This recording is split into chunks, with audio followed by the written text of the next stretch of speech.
বন্ধুরা, আজ আমি ঠাকুর শ্রীরামকৃষ্ণের কিছু অমৃত কথা পাঠ করব। যদি আপনাদের ভালো লেগে থাকে তাহলে আমার চ্যানেলটি আপনারা সাবস্ক্রাইব করে দেবেন। রাত্রি দ্বিপ্রহর পতিত হলে ঠাকুরের বাইরে যাওয়ার ইচ্ছা উপস্থিত হওয়ায় তিনি যোগিনীর দিকে চেয়ে দেখলেন সে অকাতরে ঘুমাচ্ছে। কাঁচা ঘুম ভাঙানোর চেষ্টা করলেন না। তাকে না ডেকে তিনি একাকী পঞ্চমুটি অভিমুখে অগ্রসর হয়ে ঝাউতলার দিকে গেলেন। যোগীন্দ্র চিরকাল স্বল্প নিদ্রা ছিল। ঠাকুর চলে যাওয়ার কিছুক্ষণ পরেই তাহার নিদ্রা ভঙ্গ হল। গৃহের দ্বার খোলা রয়েছে দেখে তিনি উঠে বসলেন এবং শয্যায় ঠাকুরকে দেখতে না পেয়ে ভাবতে লাগলেন তিনি এত রাত্রে কোথায় গমন করলেন। গারু প্রভৃতি জলপাত্র সকল যথাস্থানে রয়েছে দেখে ভাবলেন ঠাকুর বুঝি তবে বাইরে পদচারণ করছে। যোগীন্দ্র বাইরে আসলে জ্যোৎস্না আলোতে চারিদিকে চেয়ে দেখলেন কাউকে দেখতে পেলেন না। তখন তার মনে দারুণ সন্দেহ উপস্থিত হলো। তবে কি ঠাকুর নহবতে নিজ পত্নীর নিকটে শয়ন করতে গেছেন? তবে কি তিনি মুখে যাহা বলেন কার্যে তার বিপরীত করেন?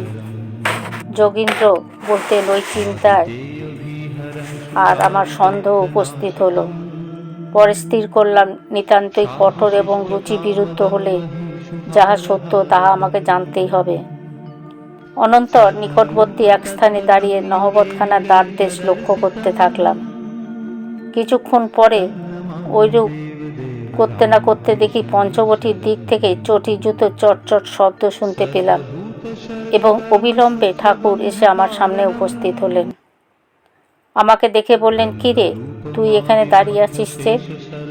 তাহার উপর মিথ্যা সন্দেহ করেছি বলে লজ্জায় আমি ভয়ে জড়সড় হয়ে দাঁড়িয়ে থাকলাম। ওই কথায় আর কোনো উত্তর দিতে পারলাম না।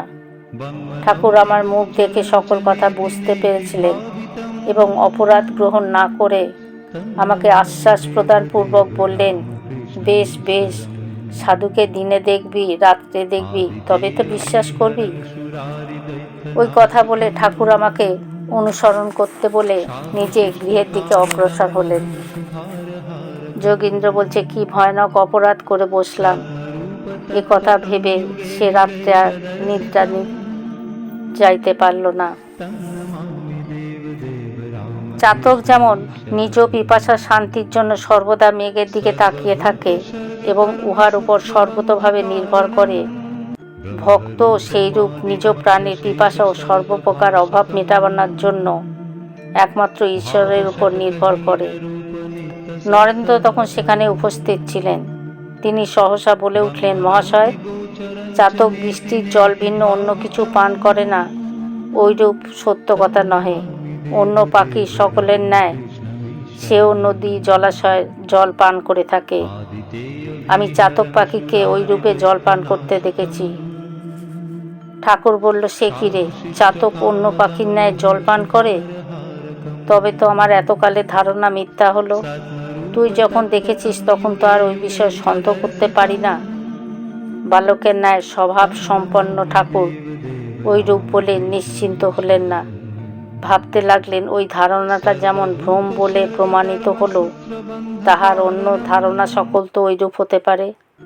ওইরূপ ভেবে তিনি বিশেষ বিষণ্ণ হইলেন। উহার অল্পদিন পরেই নরেন্দ্র একদিন ঠাকুরকে সহসা ডেকে বললেন, ওই দেখুন মহাশয়, চাতক গঙ্গার জল পান করছে। ঠাকুর ব্যস্ত হয়ে দেখে বললেন, কই রে? নরেন্দ্র দেখিয়ে দিলে। ঠাকুর বললেন, এটি তো একটি চামচিকি জলপান করছে। এবং ঠাকুর হাসতে হাসতে বললেন, ওটা চামচিকি রে?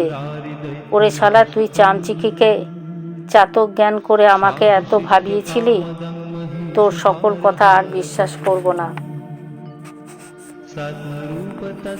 নরেন্দ্র দক্ষিণেশ্বরে আসলে ঠাকুর তাহাকে নিয়ে ব্যস্ত হতেন। তাহাকে দূরে দেখবার মাত্রই ঠাকুরের সম্পূর্ণ অন্তর যেন প্রবল বেগে শরীর হইতে নির্গত হয়ে তাকে প্রেমালিঙ্গনে আবদ্ধ করতেন। বলতে বলতে আমরা কতদিন ঠাকুরকে ওই রূপে সমাধি হতে পড়তে দেখেছি তাহা বলা যায় না। ওই রূপ হইলেও কিন্তু দক্ষিণেশ্বরে কিছুকাল যাতায়াত করবার পরে এমন একদিন এসেছিল যেদিন নরেন্দ্রনাথ ঠাকুরের নিকট আগমন করলেও তিনি তাহার সঙ্গে সর্বপ্রকারে উদাসীনের ন্যায় ঠাকুর আরম্ভ করেছিলেন। নরেন্দ্র আসলে ঠাকুরকে প্রণাম করল, সম্মুখে উপবিষ্ট হয়ে কিছুকাল অপেক্ষাও করল নরেন্দ্র। ঠাকুর কিন্তু আদর যত্ন করা দূরে থাক, একবার কুশল প্রশ্ন পর্যন্ত না করে সম্পূর্ণ অপরিচিতের ন্যায় তাহার দিকে একবারও দৃষ্টিপাত পূর্বক আপন মনে বসে রইলেন। নরেন্দ্র ভাবলেন ঠাকুর বুঝি ভাবাবিষ্ট হয়েছেন। অগত্যা কিছুক্ষণ পরে গৃহের বাইরে এসে হাজরা মহাশয়ের সঙ্গে তামাক সেবনে নিযুক্ত হলেন। ঠাকুর অপরের সহিত কথা বলছে শুনতে পেয়ে নরেন্দ্র পুনরায় তাহার নিকট উপস্থিত হলেন। তখনও ঠাকুর তাহাকে কিছু না বলে অপরদিকে মুখ ফিরিয়ে শয্যায় শয়ন করলেন। ওইরূপে সমস্ত দিন অতিবাহিত হওয়ার পর সন্ধ্যা উপস্থিত হলে ঠাকুরের ভাবান্তর না দেখে নরেন্দ্র তাহাকে প্রণাম করে কলকাতায় ফিরলেন। সপ্তাহকাল অতীত হতে না হতেই নরেন্দ্র পুনরায় দক্ষিণেশ্বরে ঠাকুরের কাছে এলেন।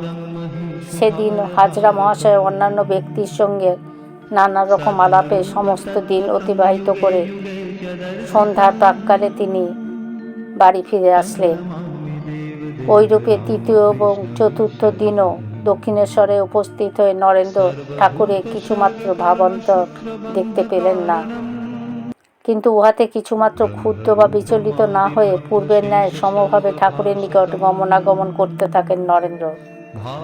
নরেন্দ্র বাড়িতে থাকবার কালে ঠাকুর তাহার কুশল সংবাদ নিতে মধ্যে মধ্যে কাউকে পাঠাতেন বটে, কিন্তু নিকটে আসলে তাহার সহিত ঐরূপ ব্যবহার করতে থাকেন। 1 মাসের অধিক কাল ঐরূপ গত হইলে ঠাকুর যখন দেখতে পেলেন নরেন্দ্র দক্ষিণেশ্বরে আগমন করতে বিরত হলেন না, তখন একদিন তাহাকে ডেকে জিজ্ঞাসা করলেন, আচ্ছা, আমি তোর সঙ্গে একটাও কথা কই না, তবু তুই কি করতে এখানে আসিস বল দেখি। নরেন্দ্র বলল, আমি কি আপনার কথা শুনতে এখানে আসি? আপনাকে ভালোবাসি, দেখতে ইচ্ছা করে, তাই এখানে আসি। ঠাকুর ওই কথায় বিশেষ প্রসন্ন হয়ে বললেন, আমি তোকে পরীক্ষা করে দেখছিলাম আদর যত্ন না পেলে তুই পালাস কিনা। তোর মতো আধার এতটা অবজ্ঞা উদাসীন ভাব সহ্য করতে পারে, অন্য লোক হলে কবে পালিয়ে যেত, এদিকে আর মারাতই না। বন্ধুরা, আজকে আমি পাঠ এখানেই শেষ করলাম। জয় ঠাকুর, জয় মা।